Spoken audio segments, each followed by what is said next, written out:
Well, a very good morning and welcome GMU Extra. My name is Gyagenda, Ssemakula, Zikusooka. This is the last segment of Good Morning Uganda, every day, Monday to Friday. Thank you so much for having joined us a little earlier with Chirabo Nyonyintono, Felix Nkunda, and Nalwoga Priscilla. And of course now we come to our last segment that will take us up to the hour of 10 o'clock this morning. It is November 12th today, 2020, and now getting to business. Of course, we know that the campaign trails for the presidential candidates is on for yet another day. Now, different presidential candidates, of course, 11 of them, are traversing the country in different areas, trying to woo votes and to talk to the voters to prep them for 14th January 2021, when we will get into the ballots to actually choose who we want to give that contract for the next 5 years as a president of Uganda. But apart from all that, this morning with me in studios, joining me not to talk about politics, but to talk about the Africa Code Week. In studios here is Valentine Masicha, the Africa Code Week ambassador. Joining me, you're very welcome and good morning. Thank you so much. Thank you so much for joining me in studios and for allowing to be with us here on UBC TV. Good Morning Uganda Extra. And here is where we are. Let's start by introducing and talking about what Africa Code Week is. Okay, so Africa Code Week is an initiative by SAP. It is bent on empowering the youth, different youth across the continent with relevant skills that allows them to thrive in the 21st century. We have the fourth industrial revolution coming along. We have different technology advancement around the globe, and we are trying to get youth across Africa ready for these, advancements and the different progress in technology. How long does that been with us here? So Africa Code Week was first introduced in Uganda in 2016. Okay. So we've had different partners come on board and help us work with schools and teachers. Who is our main partner this time? So our main partner is Irish Aid in Uganda. They are the local funders in Uganda, and we have different implementing partners across the different regions in Uganda. Yeah. So what's coding itself? When we talk about the Africa Code Week, what's coding? And we just need to know to do just as the basics in there. So coding is the backbone of what what runs computers, what runs apps, what runs websites, what runs the different machines that we use in our day-to-day lives. And we are trying to help young people and different individuals as well to be able to have this skill. So when you look at a computer, it runs on a program, and that program is what coding is all about. So it's giving instructions. So in basic terms, it's giving instructions to a computer. Somebody will tell you we get the computers when they are ready to be used. Yeah, we buy phones that are ready to be used. Why would we even want to start coding? Why would it be important to us who buy gadgets that are ready to be used? Yeah, so when you have your gadget or your computer, you have different apps. So those apps that are convenient for us, it makes life convenient for all of us. And we have different people who have different needs. And when we give that skill out there to build something that can actually make a difference in our society, given that we have different challenges in our lives, we have different problems, if you give up that kind of power to someone to create a solution to different challenges, then you have, progress in our Somebody would think because we do not produce computers, because we don't produce phones, because we don't do these things ideally here, then why would we even invest in learning how to code? Apart from the apps that I just mentioned, there are skills that comes with learning how to code. We have lifelong skills. These are problem-solving skills. These are critical thinking skills. They are creativity. Because once you have the skill to create, once you have the skill to actually point or spot a problem in our society, then you can come up with a solution for it.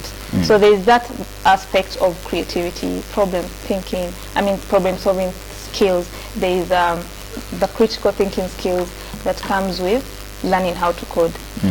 So when we give this kind of skill to young people, they are able to change their thought process. They understand how a solution, a problem can be broken into different small steps, and understand how consequentially it can lead to a certain effect. So it's a whole process. Does the Africa Code Week happen every month, every year, or every week?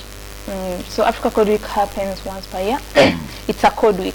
So every October or November, according to the different timelines in each country. But it usually falls in October, around 2 weeks. So it's a week of coding or 2 weeks of coding every year. So what activities do we do during this kind of week? We now just need to know what activities happen during the code week itself, now that we're even under a pandemic. So before this year, I can say, we have been carrying different training workshops. We train different teachers and volunteers. We give them these skills, and then they in turn go to different schools and different institutions and different setups and just train the young kids with this skill. So we've been going to schools that are willing to host us. We've been going to vocational institutes that are willing to acquire this knowledge. But this year, we've been carrying out virtual lessons. And apart from virtual lessons, we are also introducing different ways. These are through magazines and just using what we have, live TV sessions as well. Yeah. We are not yet where we have computers in every school, where we have computers in every homestead, where we have computers in every community, and that is at the setting of a country, Uganda. We talk about coding, and you are teaching these skills to our children. Yeah. How many schools are you targeting? How many schools have you got into? Which schools are you working with? Of course, you may not mention all of them, but which are these? And being mindful that we do not have schools that all have computer libraries or computer laboratories, whatever that is. How are you doing that? So initially, we would go to different schools that have computer labs to just start off and introduce coding and the whole concept of it.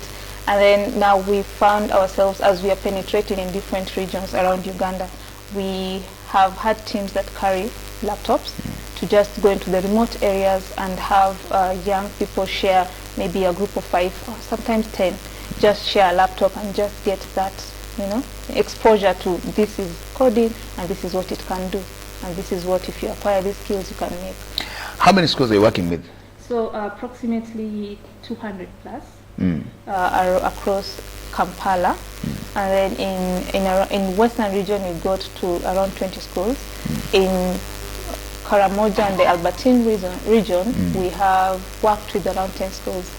In Eastern, that is in Bale, Malaba and Busia, we've been able to reach approximately 10 schools as well. So it's quite a number that's building up, and we are looking forward to working with as many schools as possible. In Africa Code Week, our motto is to have every school going south learn how to code. Okay. So for us, we are targeting all young kids who can. So who is Africa Code Week now? Because I know there is what they call the Africa Code Week as an initiative. Yes. Now who is Africa Code Week? Africa Code Week is all of us brought together. So we are working, we are like across all countries around Africa. We are working in different NGOs. We are working in government. We are working with private. So who goes to these schools now? Who goes to these schools to teach the coding? The volunteers. Yes. So Africa Code Week, we start with training the trainer. So we call out volunteers who are willing to be trained. We call out teachers who want to acquire these skills, and then do a train the trainer session. So after they train the trainer sessions, they themselves go to different schools. So the teachers go to their schools, the trainers go to other schools, which are the remote areas I talked about.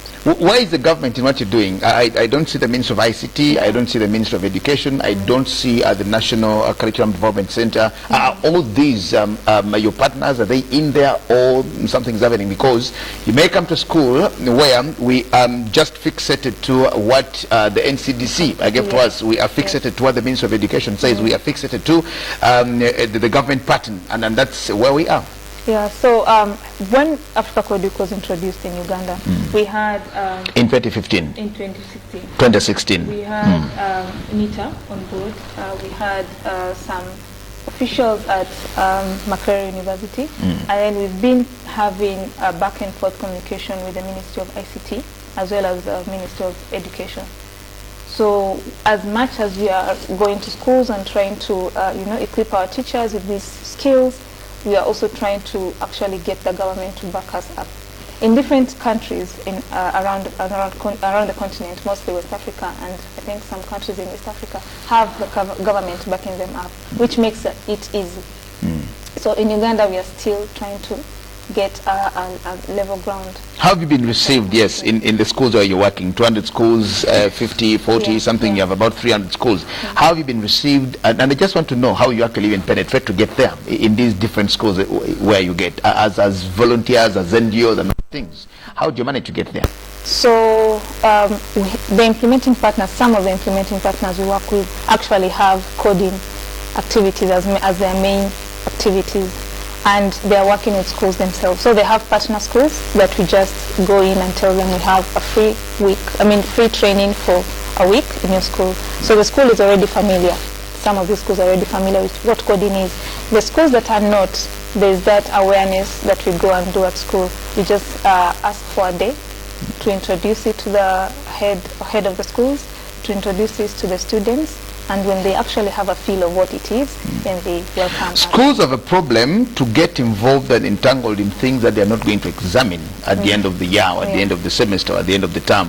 And I just want to know how that factors in, or how it comes into that, because I own a school somewhere, and I'm only mindful about what I'm going to examine my students or my pupils at the end of the term, at the end of the year.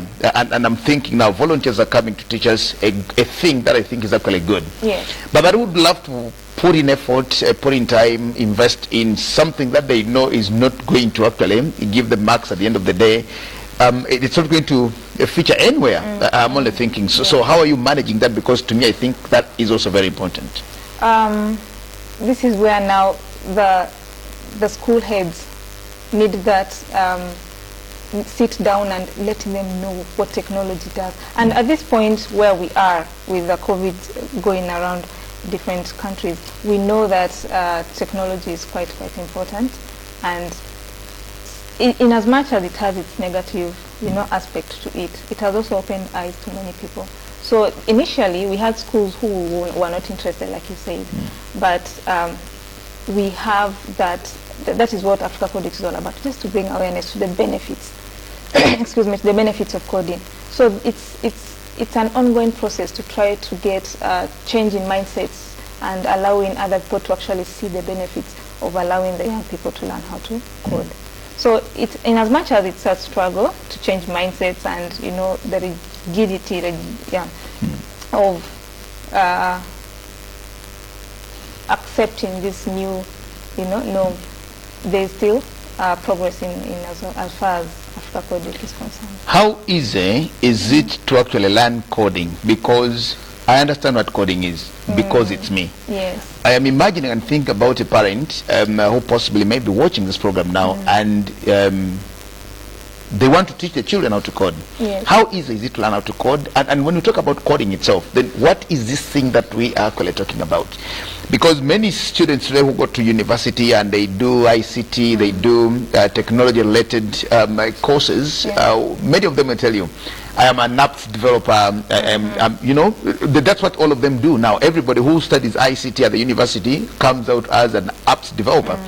And I think we'll have so many apps flooded everywhere. There will be more than 40 million. We have 40 million Ugandans, and I think we'll have more than 40 million apps that possibly not even be useful or helpful to us. So how easy is it to learn coding? And when we talk about coding itself, what is this thing that we talk about? Because if we say we are teaching literacy, we are teaching numeracy, we are teaching speaking, for example, we know that the basics of a language are, we teach them phonetics, we teach them the things, we teach you how to pronounce, we teach you how to open your mouth to say this, we teach you how to pronounce the vowels.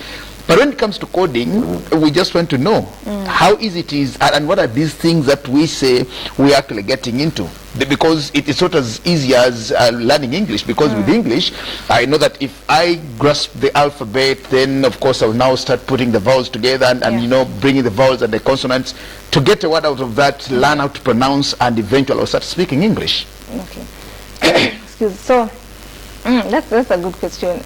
You see, coding itself, it's something that happens in our everyday lives. And the way we explain it, which is very easy, is to ask people, what do you do when you wake up in the morning? That is an algorithm. So when you wake up in the morning, there's different steps that you take before you actually leave the house, for example. So these steps are the same steps or the same idea that you apply when you're coding. So what coding is it's just the steps that we give before you finally get a result that you're trying to get. And when we look at it from a perspective of a young child, we ask them, what are the steps you take before you go to bed? And they can actually tell you, I do this, I brush my teeth, I put on my pajamas, I say a prayer. So these are the steps that we try to explain to you. That what you just explained is called an algorithm. And that is what is needed for you to have an output when you're coding. So we try to tell them, to let them know that in as much as coding is maybe a new concept, it is something that we do every day. Now, when you're trying to solve a problem around us, when you're trying to solve a problem as an individual, you know that you have maybe to think of how to break it down so that you can make it easier for you. And this step of breaking it down itself is a step in coding. So these are the skills that people learn and they do not know it. Now, when you code, or when you're trying to code something, or when you're trying to get in the process of coding, you have to have an idea. That idea is sparked from creativity. So coding brings creativity. So these are the skills that are indirectly brought through coding, and that is all a mixture in coding. And then we have the sequencing part of coding. You know that you cannot jump step 1 and go to step 4 without going into step 2 and 3. That itself is a skill that you learn, how to have your thought process in an organized manner. And that itself is coding. So when you're coding, you know that, I want this app to do ABCD. But before it does this, I want it to go in a particular manner.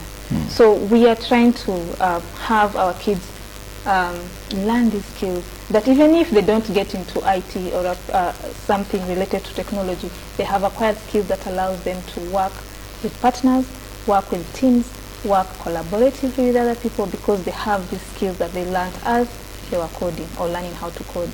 So these are the effects of learning how to code. So we don't teach coding particularly for technology, but also as a supplement, they get these different skills. No, I think that has come out very clear, that you don't do it particularly for only technology, because when you talk about coding, many of us run to technology and of course see it there. And I would say, I'm not interested in maybe doing ICT as a profession, as a career out there. Then if I have a computer, if I have a phone like this and it's already coded for me, I just know how to get there, do what I want to do. I don't want to develop any app. I don't want to start anything like that. So, and how easy is it for the children in schools? Because it would be, I think, easy. I'm thinking many of these find it at the universities or in higher secondary, higher education. How easy is it for children who are learning how to speak, children who are learning to write, children who are learning to read the alphabet? How easy is it for them to actually also learn coding at that level? I'm thinking if you cascaded it down to the children. So we have a program that's called Scratch. It's free. It's from Scratch. Scratch. Scratch and a Scratch. Scratch as in scratch. Yeah, starting from scratch. Coding, yeah. So we have a program called Scratch from MIT. And it was initially developed for young kids to learn how to code. So Scratch is very basic. It allows the young people to create a simple animation, to just make a cat, for instance, run from point A to point B. And they use this app to just bring different blocks of instructions together. So for example, you can have an instruction that says, when I click on this button, run from point A to point B. Simple.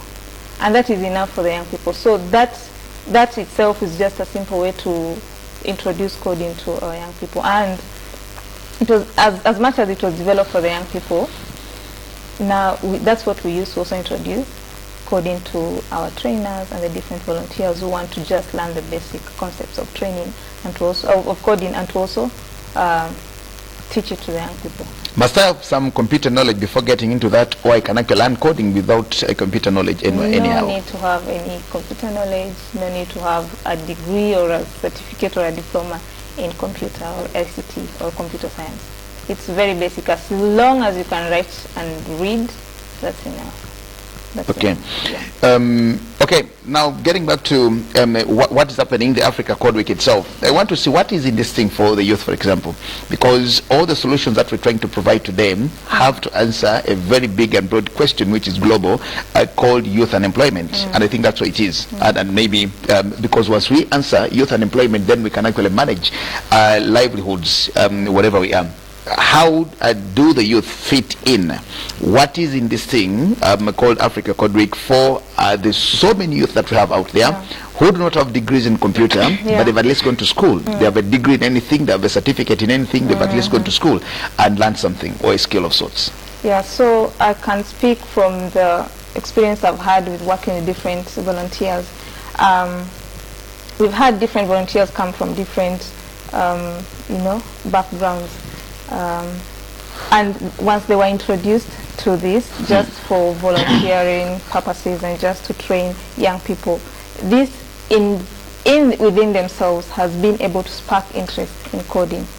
So in as much as they were just doing it out of, I have free time, I can, why not, why don't I volunteer? They themselves get triggered, and they actually, they were able to see that this is something that I can actually build upon and get to do something with it.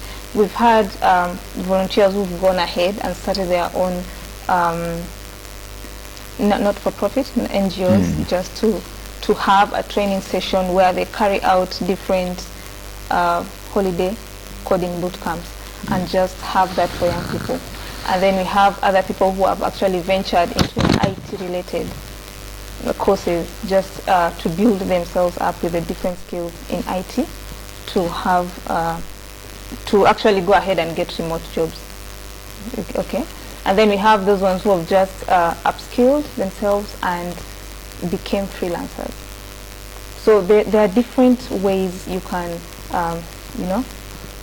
divert and go into different direction according to you as an individual and what you're aiming to get. Is it beneficial? Are people benefiting from it? People are benefiting from it. Africa Code Week, as of last year, has been able to train close to 4 million youths engaged. In Uganda? Across the continent. Actually, 37 countries as of last year. 4 million in all these countries. Yeah. How many in Uganda, roughly? In you may not Uganda, have the exact figures. We've done 1,000 trainers and volunteers. So you have trainers and volunteers? So that is trainers and volunteers. And then for the students, since 2016, 13,000 students trained. So we are pushing for it, and we've seen how in all other regions and other countries across the continent are actually gaining momentum and understanding the whole coding idea. How then can the young people get involved at home now that many are not in schools? So this year, with kids at school, the different children at school, at home rather, we have the live TV sessions that are starting this Saturday right here on UBC, and that is just to give a classroom feeling of what coding is all about. And now that we can't go to school, you're starting lessons on TV here? Yeah, on Saturday. Yeah, 9 a.m. That's the day after tomorrow. Okay, at 9 a.m. At 9 a.m. So that will be our first coding session, or lesson rather, to just introduce people to the Scratch software and the whole coding and how it goes. Many of these things demand that you must have internet on your phones, and you'll notice that many people in the countryside do not have internet, or if they have internet, then they have connection problems. Somebody has internet, but it works at particular times. Yes, it's not like it is in Kampala, where you are with Wi-Fi and all the things. What do you do with those, and how do they benefit from what we are talking about here? And is there a way that we can learn coding without using internet, and we're using, you call it SSID or something? Yes. Yeah. So the good thing is that this year we've been able, as Africa Code Week, to have an app that is downloadable on Android devices, and there's a section where you can sign up as a student or as a teacher and just learn it on the phone. And then also Scratch itself as a software is offline. You can download it and just use it offline. So on the app we have the lesson plans, the different lessons that you can use to learn if you have the Scratch software. Now, apart from that, this year in Uganda, we've been able to come up with a magazine. As I said earlier, coding itself doesn't really need you to have a computing devices to actually code. So this year we've introduced Coding Unplugged, that is unplugged coding activities. And we have a magazine, this one, that allows you to, that has the different activities that are screen free, so you don't have to have a screen to actually learn coding. It has exercises to help you also exercise the skills that I just mentioned earlier. So these skills that we are trying to bring up or nurture, or how can I say it, to just ignite in our young people, can be learned without the computer. And it can be learned through coding activities, which are unplugged. Can anybody learn coding? Can I learn coding? Can I start from where I am today to learn coding? And what would it help me if I ventured into learning it? So if you ventured into learning it, you'll have the skills, which puts you at a better place. But what skills are we talking about here now? You'll be creative as a person. You'll be able to have a different shift of in your mind, as a mindset shift. We call it mindset shift. So you move from just being a consumer to actually spotting the different challenges. And these are things we just trying to nurture it from a young baby or a young kid or a young child, to actually have this mindset where they don't just be consumers, to actually spot a challenge within their community, within their family, and learn how to solve it in a systematic way. So these are the skills I'm talking about. You solve problems differently. You think critically. You think creatively. You be resilient, because as you learn how to code, you persist on the different challenges that you're facing. You persist until you get to the where you're trying to go, or what you're trying to get. So these are the skills we're trying to bring, to nurture into young people. And grown-ups as well. And what? And adults as well. And adults as well. Yes. When we talk about many of these things, especially computer-related things in ICT today, everybody runs into apps. Are we pushing it to that level? I think I want to understand it there. Are we pushing it to that level where we've had some apps now working for us, the safe borders, we're trying to buy things online, Jumia, blah, blah, blah. But yet again, there are things that I don't think we'll now ever think of starting. For example, when we talk about WhatsApp, it's WhatsApp. All of us are on WhatsApp, but somebody started WhatsApp, whatever they are. When we talk about Facebook, we use Facebook, but it's not our thing. Twitter is not our thing. Several of these things are not our things.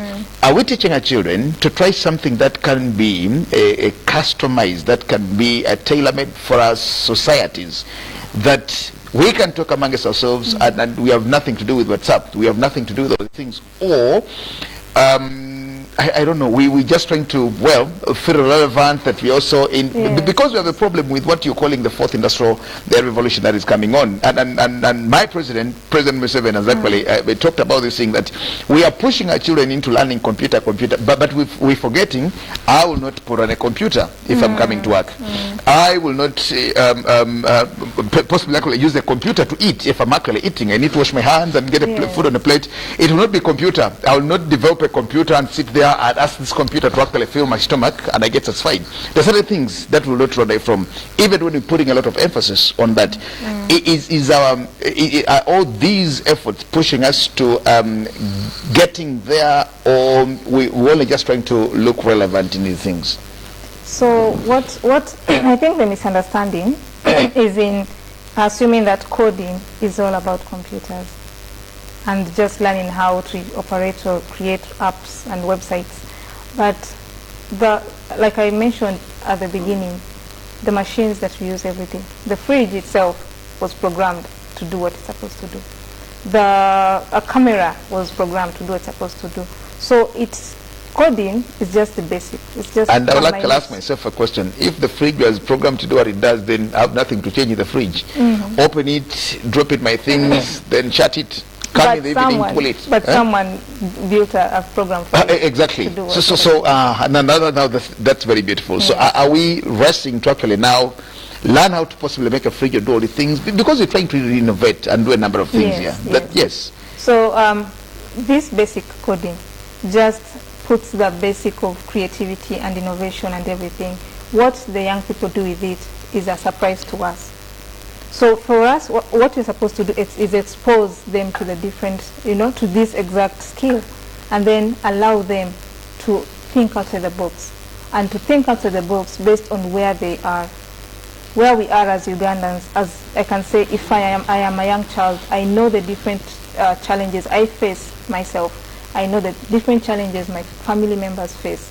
So if I have something that can allow me to create a solution or innovate something that will make their lives easier, then why can't I go ahead and do it? So what we basically do is give them the skill, allow them to innovate, allow them to invent. I really want to also understand, because you have a long way to teach and let us know that when you talk about coding, we cannot talk about computers only, because many of us have learned the coding language is actually a computer language. Coding is computers. We need to know how to code and get there, and you see, to build a website, there are certain things that you do behind there to know how to place those things, and but because you don't really see the E or the D or the C or the G or anything, you use a number of things, codes actually, to come up with this now very good, nice app or whatever it is. So I think you really have a lot of work to teach us, to actually let us know. I am a Kanabe, for example. You know who Kanabes are? I wash cars. I am a car washer. I am a border rider. I am a carpenter. I am a mechanic in some garage. I just want to know how this can actually help me. Because yes, I have a small certificate in mechanics, I have a small certificate in carpentry and joinery, I have a small certificate in maybe painting. Yes, these little things. But I want to know how coding can actually help me, because when you talk about mindset shifting or changing, I just want to know how it comes in. If I am not going to work maybe with a computer, sooner or later. So how it can come in, that brings the different skills. But for us, what we are pushing for is to just get the basic. Get the basic. What we do with it is up to you. Okay? So the basic is the technical part, where you have to put lines of code or blocks of code. And then the other part, the creativity part and problem solving skills, critical thinking, that is yours. That is yours. You've just gotten as a person. That allows you to navigate life differently and view the world differently. Your perception changes. So we look at it from two angles. You can either take the technical part, the soft skill part. Yes. What do you teach? Both parts, the technical and the technical and skills, you call it that? Soft skills that you gain from learning how to code. What do you do when you get to these schools, for example? You go to a school, you've talked about 200, 300 schools where you've been. What do you do when you get to these schools? I'm thinking you go to a primary school. I don't know whether they're called primary or secondary schools. Both primary and secondary schools. I'm now thinking I'm in senior 3, I'm in senior 4, I'm in S1, I'm in S2. When you come, where do we begin? Where do you take us? What do you do when you go to a primary school and you find a Gyagenda who is in primary 6, for example? So the easiest penetration for us is through Ict Clubs, if it is there. Ict Clubs? Yes. So with the Ict Clubs, it's a way to start. We get into the Ict Clubs and we introduce coding. There is a Scratch program, and then we go ahead and give them the coding concepts and then start coding. Excuse me. Now there's this interest that is sparked, and we observe the young people start thinking of the things they want to create. They're like, I want to create a cartoon that does this. I want to create a game that does this. So that in itself has sparked something inside them. Now, for us as Africa Code Week, we spark the interest. Now, where we need the government to come in is to nurture the interest of creativity, of wanting to create something. And that in itself has shifted the mindset of a young person. Now, they are now thinking of how they want to create something, how they want to do something and show off to their peers and show off to their parents and relatives. So for us, as long as we spark, we need the different partners to come on board and help us nurture the young people. Because it's not UNEB examinable, do you teach us together when you come in schools, or you teach us different and separately? I'm only thinking, would you teach the S4s as separate from S1s or S2s or S3s? And this is actually not examinable, because if it's examinable, then you would teach us separate packages for we are going to see different exams. So what happens? It's general. It's general. It's general. So when you get to school, it's general. You teach us as we are. As the young people can read and write, they understand computer. So let's go ahead and create. How does somebody get involved now? Because I think it's another thing that I would love to hear from you. How does somebody get in touch? So we have the website www.africacodeweek.org, and locally we have an email address, africacodeweekug@gmail. Yeah, that's the only way you can reach out. That's how people can get into you now. Still have to. Okay, so if somebody doesn't come through Gmail or email or whatever it is, then where do they get you? How do they find you? How? Why? Yes, I do not even now know how to log into a website somewhere. But I would love to get. I have some basic or simple skills that I want to use. Okay, so maybe we can give a number. We can give the number to reach out to, and they reach out to us. But otherwise, there is the Facebook page is there, the website is there, and the email is there. That's the easiest way to get in touch with any of us in our team in Uganda. Yeah. How much you charge to teach the skills to the students in schools? What happens? It's a free coding workshop in all schools. As we are training the trainer, it's a free coding workshop. As we go to school, it's free workshops as well. It is sponsored by Irish Embassy in Uganda. And different sponsors. That is UNESCO, we have SAP as well, and other sponsors. How long does it take to train, to teach, or for you to be able to say that yes, we've been to school X and we're sure that the students there have actually learned what we've taught them? Whatever you teach, how long does it take, and how long is your curriculum? How long is your training? That after this period of time, then you know, we will live, and Valentine has now understood, Gyagenda has understood, Patrick has understood, and this can benefit them. So the beauty about coding with Scratch is very easy to learn. It's very that's a software now. The app also? Yeah, it's a software or an app? I don't know. There's a software, you can download it on www.scratch.mit.edu. You can download the offline version, or you can also work online.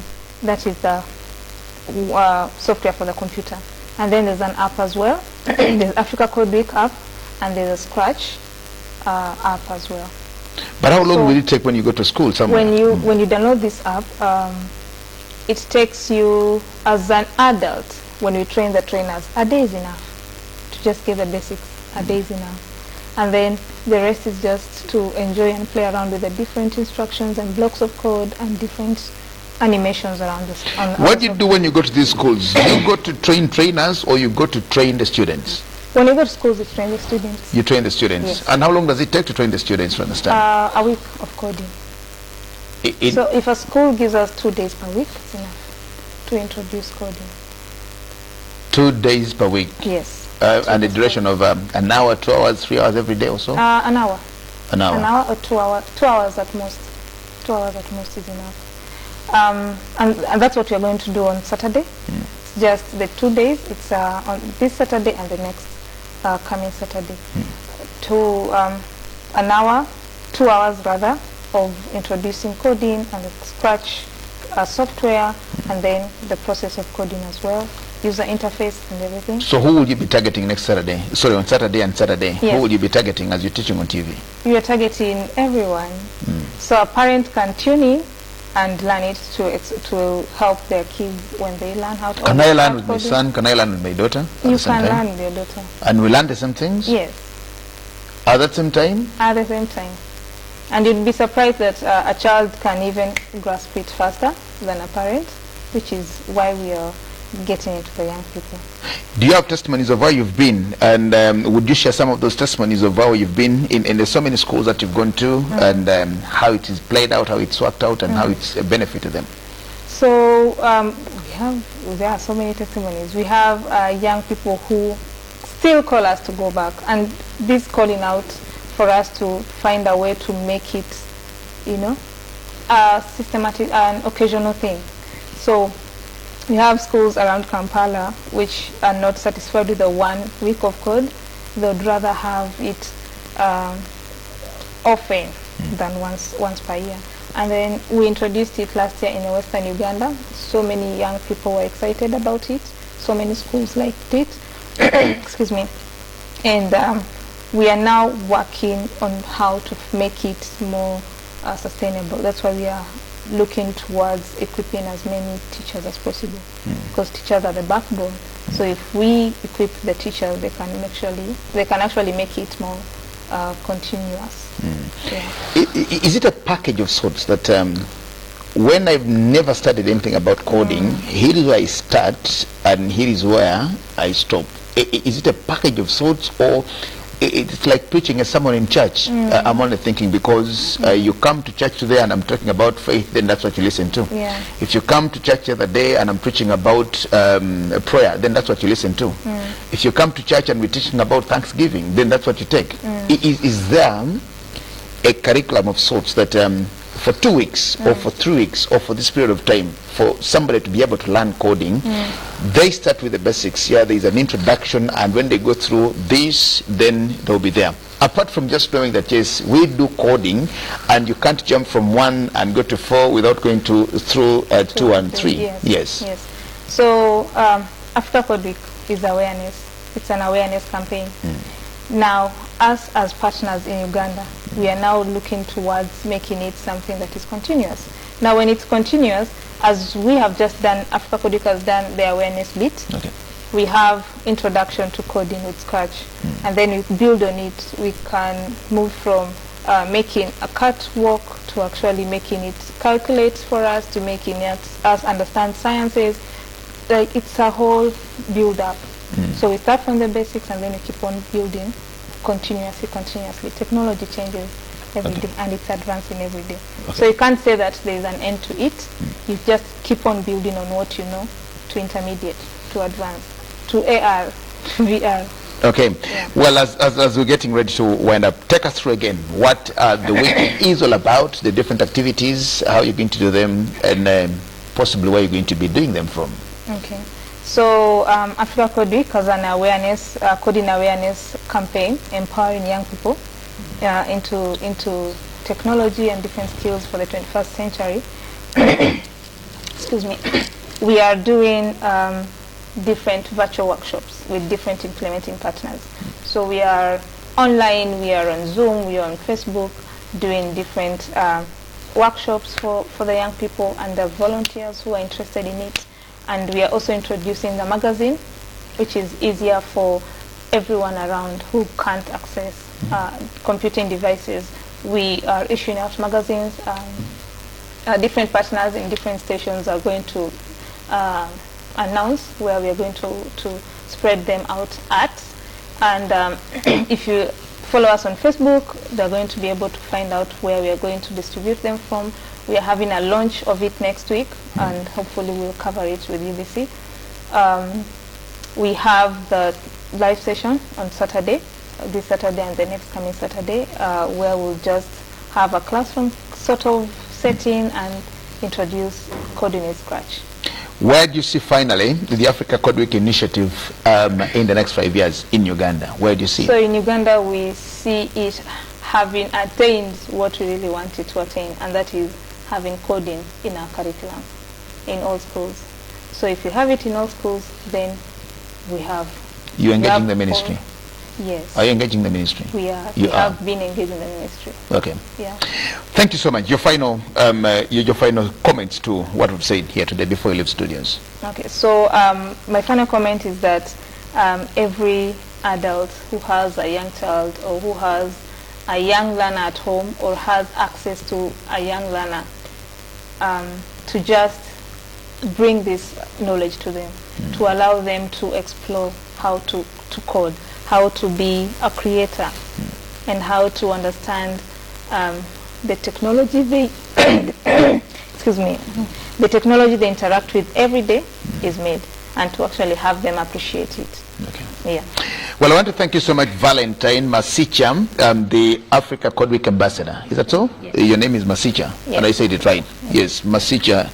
Okay, we have Masiga here, I think, and we have Masiga. Okay, Masicha, Valentine, thank you so much. She's the Africa Code Week Ambassador, joining us here, and of course, to let you know and to remind you that they will be here on Saturday, here on UBC TV, teaching coding, and I think it's a very important thing. Let's learn what coding is, and we'll actually know and learn that it's part of our daily lives, but we've only just thought it's a very complicated issue or a complicated topic to talk about, but let's be a part of the Africa Code Week events, and the initiative itself, as UBC TV brings it to you here this Saturday and the coming Saturday, yes. For you to be part of that. Now I want to thank you so much, to just remind you that COVID is real. It is with us. As you go out there, especially those that are moving with your presidential candidates in the different those who go to churches, to mosques, to places of work, to markets and everywhere. COVID is real. COVID is real. It's taking a toll on us, and we need to be very careful. It is your personal responsibility to keep safe and to keep your neighbor, to keep somebody safe out there. So let's suspect every one of us. When you look at a friend, when you look at a neighbor whom you are with, think they actually have COVID, and protect yourself. Then let them also think that you have COVID and will protect themselves. Let's not leave it to government, because government is not going to do anything to you or for you. It is personal responsibility to keep safe, because COVID is with us. We thank you so much. My name is Gyagenda, Ssemakula, Zikusooka. Thanking you for today. We will return again tomorrow. Good morning.